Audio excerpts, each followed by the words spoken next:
meditation changes our relationship to our thoughts and emotions. There's nothing magical about it. It's not mysterious. It can be addressed with the known mechanisms of science. Psychologist Richard Davidson has been studying the benefits of meditation since 1992, when the Dalai Lama invited him to India to measure the brain activity of Buddhist monks. He had heard about me through mutual friends and knew that I was a respectable, rigorous neuroscientist who had interests in meditation. And he was interested in promoting scientific research on meditation. And we thought that this would be an amazing opportunity. We can bring portable equipment with us and schlep it up the mountain and see if we can collect some data. So we had quite a journey. We brought about 5,000 pounds of equipment with us. We looked like this crazy traveling rock band with, these enormous cases. Unfortunately, once Davidson was ready to collect the data, the monks had a change of heart.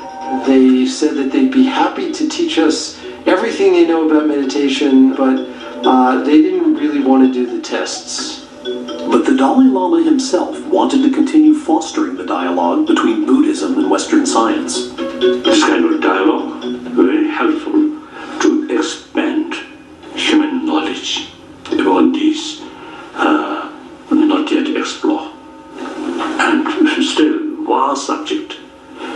Our knowledge very limited.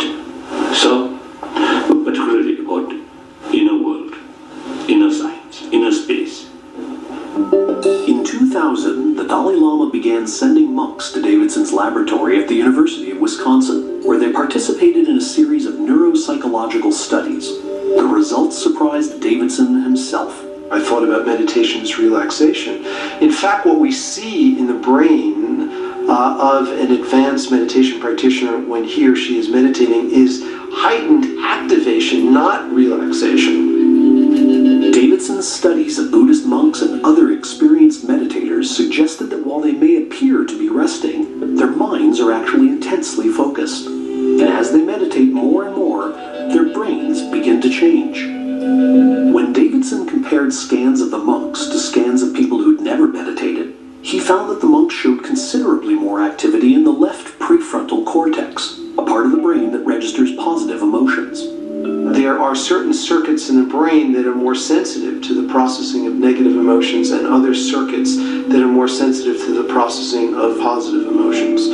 And more than any other organ in our body, the brain is built to change in response to experience. It's a learning machine. The scientific evidence suggests that we can actually train our mind and shape its circuitry in our brain in very specific ways to promote increased levels of well-being.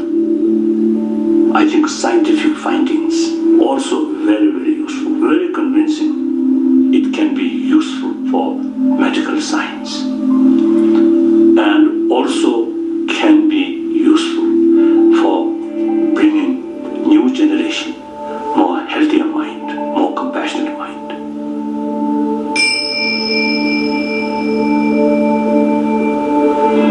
Just give yourself a chance to settle into your seat, to settle into your body, and to settle into this moment. The toxic effects of the chemotherapy keep all of the cancer levels low. So when I stop the chemo, what's to stop it from just flourishing again and from just devouring me?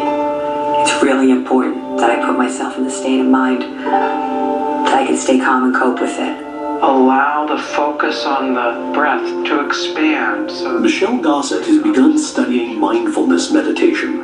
practice. She attends a weekly class at the University of Pennsylvania and does daily exercises at home in the hope of reducing her fear and anxiety. I'm doing a 40-minute meditation every day, and it's extremely difficult because our thoughts distract us, and it takes a lot of discipline. And the only security that we can ever have is comfort with and confidence in our ability to manage uncertainty. I think most people would agree that physical exercise is good for your health, and the same with mental exercise.